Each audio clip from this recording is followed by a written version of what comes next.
Hello students, welcome to commerce की पाठशाला। आप सभी का स्वागत है। उम्मीद है आप सभी बहुत अच्छे होंगे। हम अपनी आज की वीडियो में अकाउंट्स के नेक्स्ट पार्ट को डिस्कस करेंगे। वाउचर्स चैप्टर हमने स्टार्ट किया हुआ है। वाउचर्स के अभी तक हम उसके मीनिंग को डिस्कस कर चुके, उसके टाइप्स को डिस्कस किया कि कितनी टाइप्स होती हैं उसकी। उसके बाद हमने डिस्कस किया external source voucher, external source voucher, जिसमें हम डिफरेंट एक्सटर्नल सोर्स वाउचर्स को डिस्कस कर चुके हैं। आज हम अपनी वीडियो में डिस्कस करने वाले हैं इंटरनल सोर्स वाउचर।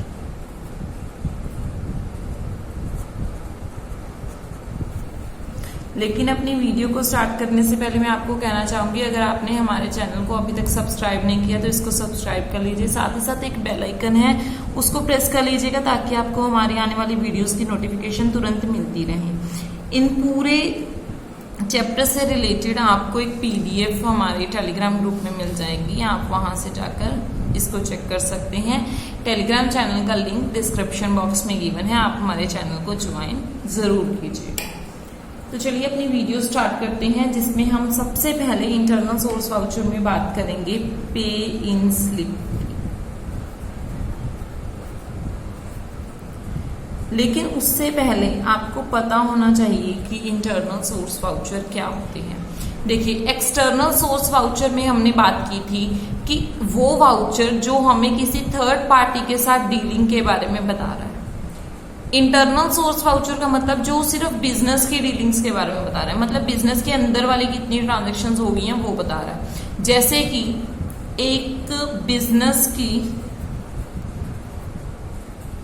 उसी के बैंक अकाउंट के साथ कोई ट्रांजैक्शन, मतलब बिजनेस ने क्या किया, अपने बैंक अकाउंट में पैसे डिपॉजिट करवाए। उसने किसी थर्ड पार्टी के साथ कोई भी डीलिंग नहीं की, उसने सिर्फ अपने बैंक के साथ डीलिंग की। बैंक भी बिजनेस का है, बिजनेस के अंदर की ही उसकी डीलिंग है।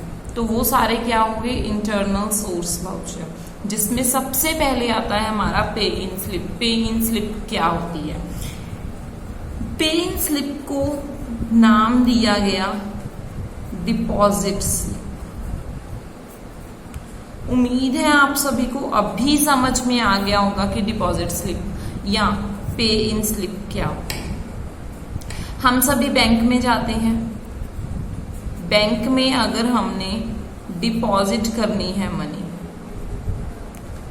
डिपॉजिट द मनी, तो हम क्या करते हैं, एक वाउचर फिल करते हैं।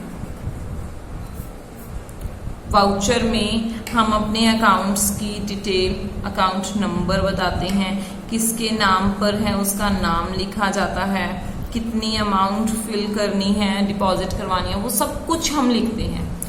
वो पूरा वाउचर हम फिल करते हैं। उस वाउचर को क्या नाम दिया जाता है? पे इन स्लिप वाउचर।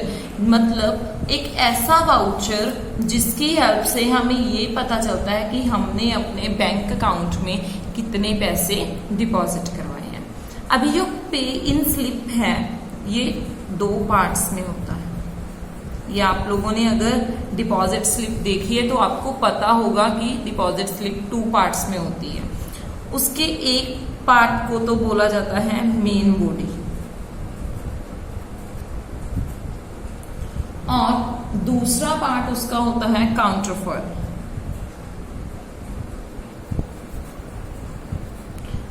काउंटरफॉइल, मेन बॉडी और काउंटरफॉइल उसके 2 पार्ट्स हैं, जहां पर हम अपने पूरे अकाउंट की डिटेल भरते हैं, पूरे बड़े बड़े अक्षर में लिखकर अकाउंट नंबर, पूरी डेट वगैरह सब कुछ मेंशन करते हैं। वो मेन बॉडी होती है। और मेन बॉडी को हमेशा बैंक अपने पास एज अ प्रूफ रखता है कि हमने पैसे डिपॉजिट करवाए हैं। दूसरा पार्ट क्या होता है? काउंटरफॉइल। काउंटरफॉइल में भी हम छोटे छोटे अक्षरों में कुछ लिखते हैं। वो एक रसीद के तौर पर बैंक हमें स्टैंप लगा कर दे देता है कि हमने इस अकाउंट में इतने पैसे डिपॉजिट किए हैं। उसने क्या किया, उस दिन की स्टैंप लगाकर हमें वो रसीद वापस कर देनी है। वो होती है काउंटरफॉइल। पूरा एक वाउचर इतने बड़े साइज का हो, अगर सपोज अगर हम इतना बड़ा वाउचर भी मान लें, तो इस पूरे वाउचर में सिर्फ इतना सा पार्ट काउंटरफॉइल का होता है। और ये होती है मेन बॉडी, जिसमें हम यहाँ पर भी पूरी अमाउंट इन वर्ड्स और इन फिगर्स लिखते हैं, यहाँ पर भी लिखते हैं। अकाउंट डिटेल यहाँ पर भी लिखी जाती है, यहाँ पर भी लिखी जाती है। डेट यहाँ पर भी होती है, यहाँ पर भी होती है। इस मेन पार्ट को, मेन बॉडी को बैंक अपने पास रखता है। काउंटरफॉल को कौन रखता है? बिजनेस हाउस या जिसने भी पैसे डिपॉजिट करवाए हैं वो अपने पास रखता है एज अ प्रूफ कि उसने बैंक में पैसे कुछ डिपॉजिट करवाए हैं।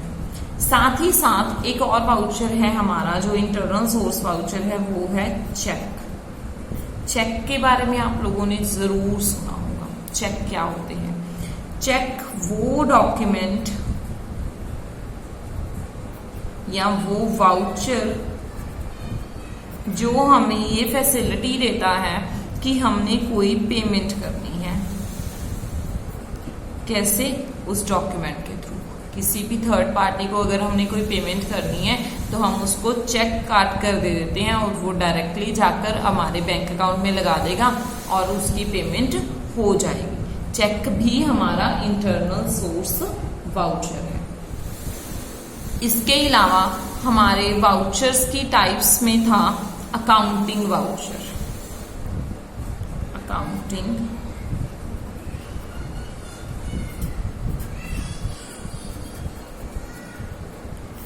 वाउचर्स। अकाउंटिंग वाउचर्स कौन से होते हैं? ये वो वाउचर्स हैं जो सोर्स वाउचर के बेस पर बनाए जाते हैं। देखिए, हमारे वाउचर्स दो टाइप्स के थे। एक तो था सोर्स, दूसरे थे अकाउंटिंग वाउचर। सोर्स वाउचर में आगे हमने एक्सटर्नल और इंटरनल वाउचर दो तरीके के किए और अकाउंटिंग वाउचर आगे cash and non cash type के थे। जो हमारे सोर्स वाउचर हैं उनके बेस पर हम अपने अकाउंटिंग वाउचर को मेंटेन करते हैं, उनके बेस पर अकाउंटिंग वाउचर अपना काम करते हैं।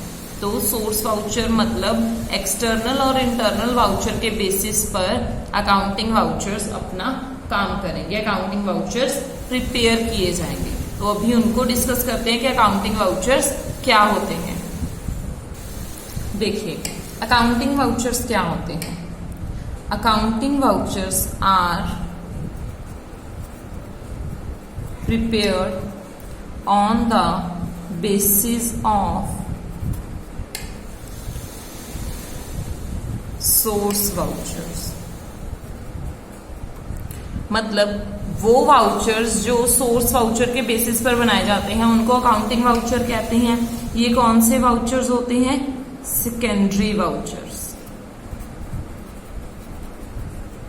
मतलब ये सेकेंड टाइम बनाए जाते हैं।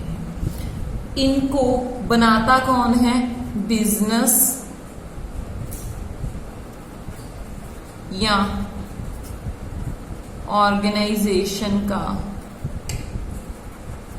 Authorised person. जो भी किसी बिजनेस का ऑथराइज्ड पर्सन होगा, जिसको ये अथॉरिटी मिली होगी कि उसने अकाउंटिंग वाउचर बनाने हैं, वही ये अकाउंटिंग वाउचर्स बना सकता है। इसके कुछ फीचर्स हैं। ये क्या है? रिटर्न में होता है,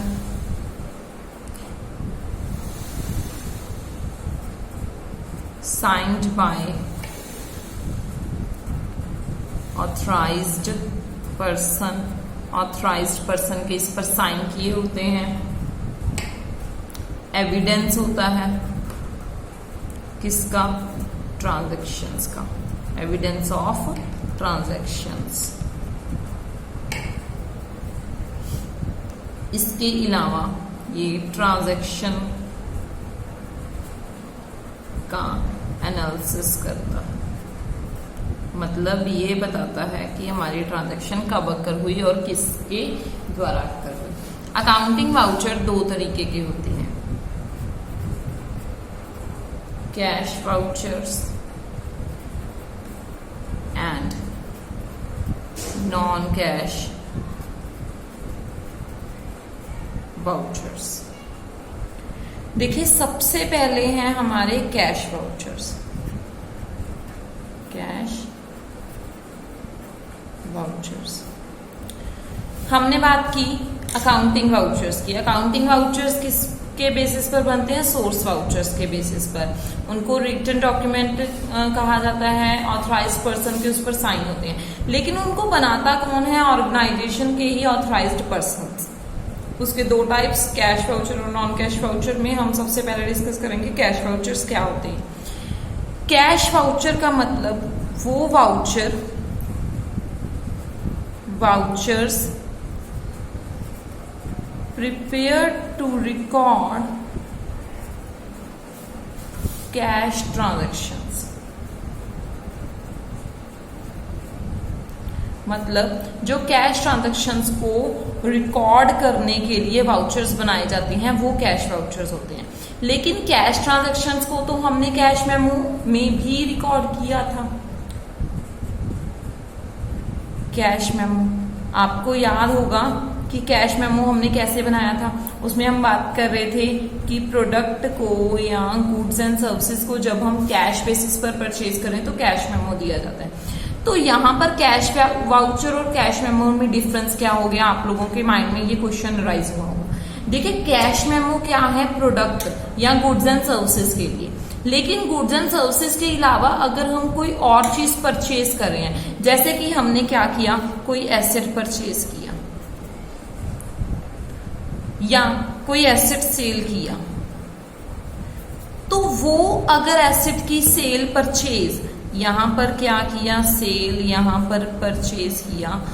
उस सेल परचेज को अगर हमने कैश बेसिस पर किया तो उसके बदले में जो वाउचर बनाया वो क्या हो गया? Cash voucher. अभी कैश वाउचर भी हमारे 2 टाइप्स के होते हैं। पहले अकाउंटिंग वाउचर 2 टाइप्स का था, कैश और नॉन कैश में। उसके बाद कैश वाउचर्स हैं। कैश वाउचर भी 2 टाइप्स के हैं। सबसे पहले है हमारा डेबिट वाउचर। डेबिट वाउचर क्या होता है? डेबिट वाउचर एक ऐसा डॉक्यूमेंट, एक ऐसा voucher that show cash payments. मतलब हमने किसी भी तरीके की कोई भी पेमेंट की कैश फॉर्म में तो वो डेबिट वाउचर में रिकॉर्ड की जाएगी। डेबिट वाउचर बनाया जाता है किसके लिए? एक्सपेंसेस, परचेज ऑफ एसेट्स,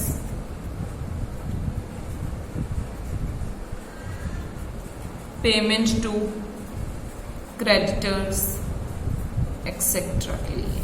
मतलब जब भी हमने किसी को पेमेंट करनी है कैश फॉर्म में तो वो डेबिट वाउचर का पार्ट बन जाएगी।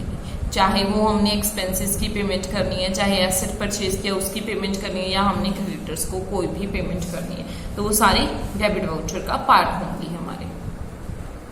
अभी हैं डेबिट वाउचर के कंटेंट्स कि डेबिट वाउचर में कौन कौन से चीजों को लिखा जाता है। इसमें name of organisation, address of organisation, इसके अलावा डेट मेंशन होती है, इसमें नंबर ऑफ वाउचर गिवन होते हैं कि कितने नंबर का हमारा वाउचर है, टाइटल गिवन होता है अकाउंट का, टाइटल ऑफ अकाउंट। यहाँ पर अकाउंट से मतलब है कि हमने एक्सपेंसेस की पेमेंट की है, क्रेडिटर्स को पेमेंट की है, या हमने कोई गुड्स परचेज की है। अमाउंट गिवन होती है, टोटल अमाउंट जितनी हमने पे करनी है। नरेशन होगी, इसमें नरेशन में बताया जाएगा कि किसके लिए हम पेमेंट कर रहे हैं। इसके अलावा सिग्नेचर ऑफ ऑथराइज्ड पर्सन,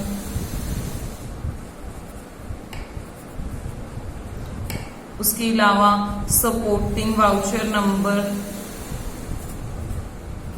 जैसे कि हमने कोई एसेट परचेज किया तो एसेट जहां से परचेज किया उसने हमने बिल दिया होगा, तो उस बिल का नाम यहाँ पर लिखा जाएगा, नंबर यहाँ पर लिखा जाएगा, सपोर्टिंग वाउचर का नंबर। तो इस तरीके से ये सारी चीजें हमारे डेबिट वाउचर में इन्वॉल्व होती हैं। डेबिट वाउचर को भी एक तरीके से हम बिल इनवॉइस के रूप में बना सकते हैं, उसको नॉर्मल वे में उसी रूप में बनाया जाता है। नेक्स्ट है हमारा क्रेडिट वाउचर।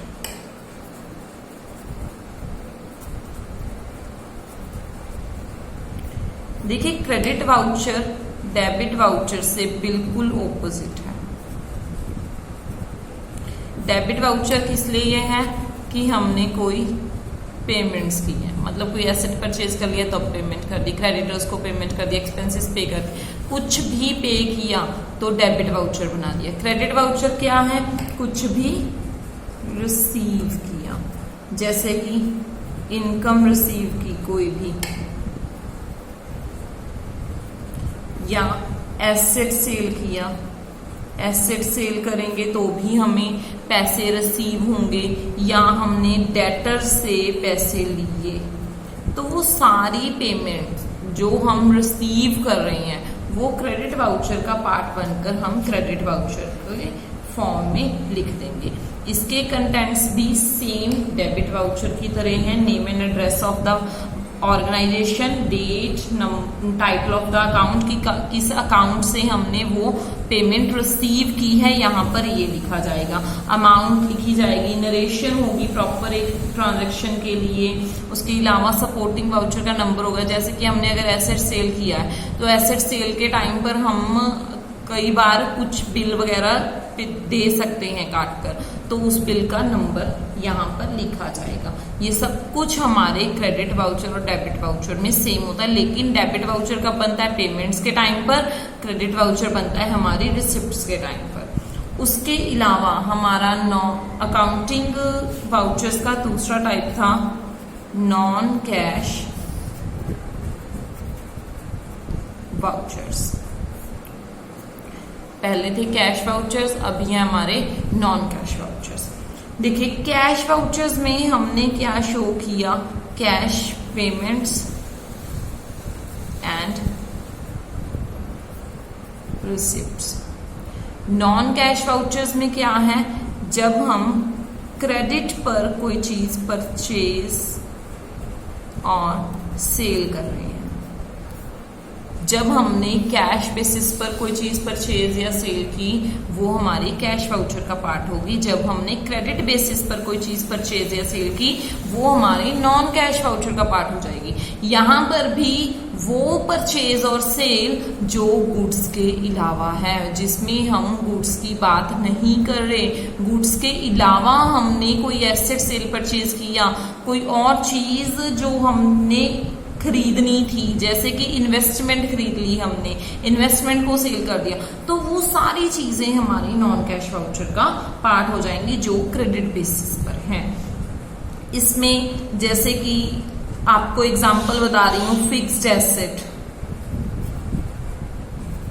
परचेज किया या सेल किया on credit basis, credit basis पर गुड्स सेल परचेज की, इन्वेस्टमेंट सेल परचेज की,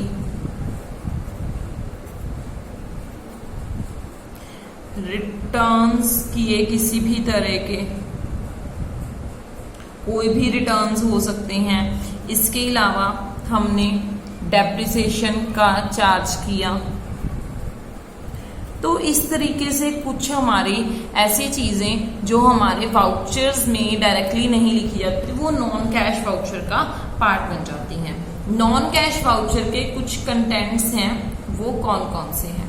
नॉन कैश वाउचर के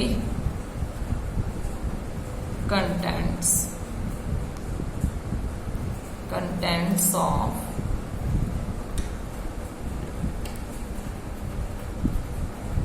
नॉन कैश वाउचर क्या क्या होंगे? सेम वही, name and address of organisation, date of preparation, voucher number, supporting voucher number जो भी उसका होगा, इसके अलावा नेट अमाउंट, नरेशन गिवन होगी, और सेम वो चीजें जो हमने डेबिट वाउचर में लिखी, जैसे कि हमारा नंबर ऑफ वाउचर कितना था, सपोर्टिंग वाउचर नंबर हो गया, अमाउंट कितनी थी, signature of authorised person, same वही चीजें हमारे नॉन कैश वाउचर का भी पार्ट होंगी। और इसके साथ ही हमारे वाउचर चैप्टर का आज एंड हो गया। हमारे वाउचर चैप्टर के सारे वाउचर्स की डिटेल्स हमने डिस्कस कर ली अब तक की वीडियोस में। और अगर आपको हमारी किसी भी वीडियो में कोई भी पार्ट नहीं समझ आया तो आप अपने डाउट्स को हमारे टेलीग्राम चैनल में क्लियर कर सकते हैं, जिसका लिंक डिस्क्रिप्शन बॉक्स में गिवन है, और आप वहां से जाकर उसको ज्वाइन कर लीजिए। इससे रिलेटेड किसी भी तरह के आपके डाउट्स होंगे, हमारी पिछली वीडियो से रिलेटेड या इस वीडियो से रिलेटेड, आपके सारे डाउट्स वहां पर क्लियर किए जाएंगे। Thank you. हमारी नेक्स्ट वीडियो में हम अपने नेक्स्ट चैप्टर को डिस्कस करेंगे। Thank you.